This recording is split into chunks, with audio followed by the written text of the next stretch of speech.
So ito po, isasalang na natin ang ating baboy. Ayan, hiniwa natin ang medyo malalaki ng kumansya dito sa ating parilya. Sa wakas, naluto din ang ating inihaw na baboy. Ayan na guys, ang mga inihaw nating baboy. Sa wakas, naluto din natin ang ating homemade na inihaw.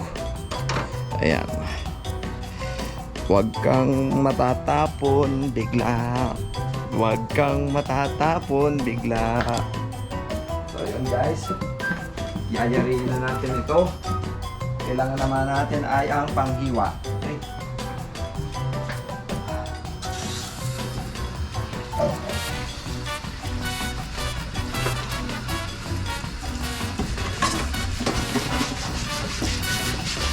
Ito, dito natin hihiwain ating baboy, and then kakain tayo. Sarap. Sarap, sarap, sarap. Unang hiwa mga kaibigan. Pasensya na kayo, gutom na ako. Ba, sumama ka pa dyan? Walang hiya, ikaw sumama, nag-extra ka pa. Uy, ang bango anak. Oh shit, sarap. Uy, ang lambot. Uy.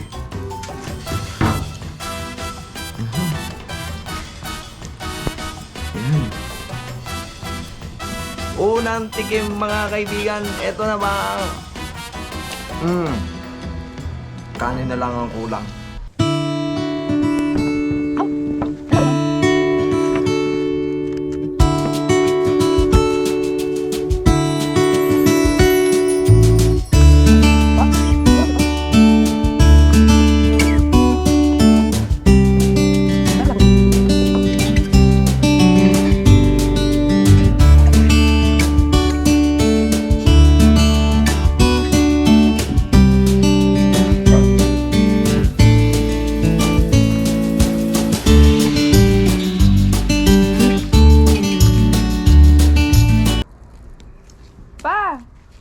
Pumani kayo.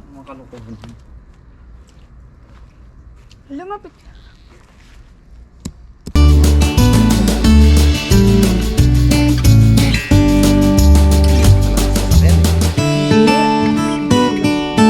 Kaibigan, excited ka nang kumain pero yung dalawa kong anak hindi mga man lang nagsaing. Ay, putang. Ano na, yung tiyan ko gustong-gusto nang kumain ng inihaw, napakasarap pa naman. Hello. Tapos yung dalawa kong anak hindi nagsaing. Walang yan ang mga pangyayaring are. Inubos yung palang kanin eh. Walang yan. Yung, papak na lang kami. Oh. Tapos na ba? Ito lang. Next time magsasaing. Saka pa nangako. Oo daw. Anak, pasado. Sarap. Okay naman. Dito lang. Sarap. Pwede ka pera ng sasakyan. No. Ang dapat daw. Doon pa sa camera nagsabi. No. Kumuha ka muna ng lisensya para makapag-drive ka. Tuturuan niya ako. No. Ako naman. Ayaw ni mother. Okay, mga kaibigan, babalikan ko kayo mamaya pag may kanin na. Okay, nagsaing na ako. Na oh, pulang-pula na oh. Yan, nabaligtad na natin to. Ayan oh, pulang-pula na.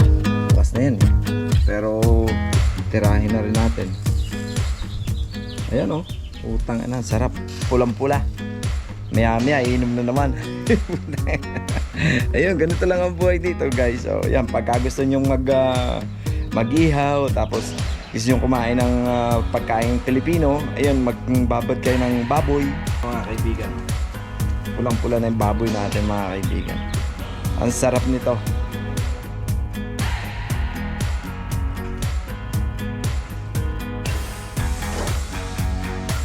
Maluluto ka rin. Sa haba na aking pagpapaypay, maluluto ka rin.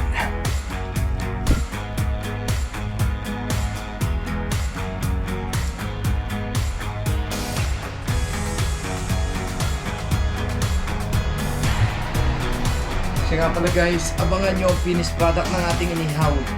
Medyo matagal na lang lutuin.